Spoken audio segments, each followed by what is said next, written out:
Lawyer Mark Silverthorn, author of The Wolf at the Door, explains why it is so important to know how old your debt is. There certainly seems to be a real lack of knowledge among bankruptcy trustees in Canada about limitation periods. And I think that's something that bankruptcy trustees as a group should be concerned about, because Yeah, because that's a fairly obvious piece of information. It's certainly easily accessible. Well, I mean, I could give you an example. Someone could owe $100,000 in debt. They live in Ontario. They haven't. These debts are all 3 years old. They go and see a bankruptcy trustee.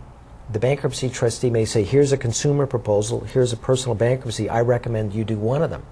If they had talked to me, I'm going to tell them, or if they'd read my book, I'm going to say all of these debts are over 2 years old. If you were to be sued on these, you'd have a good defense on all of it. You wouldn't have to pay any of this. Or you may be in a position where you may want to settle these at 15 cents on the dollar. I'd like to know if the credit card debt statute of limitations, if there are any other kinds of debts that also applies to for 2 years in Ontario. Okay, thank you. Good question, Mike. Thank you. Well, the 2-year statute of limitations basically applies to unsecured consumer debt.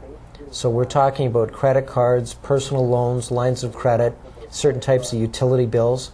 But you have to appreciate that there's some personal loans and some lines of credit may be secured. So it's got to be unsecured consumer debt, and we're not talking about government debt. So if you've got a student loan, the statute of limitations is irrelevant. It's not going to be of any assistance to you. Okay. And also anything that's Government of Canada related is secured then, I guess. That's correct. Okay. Thanks.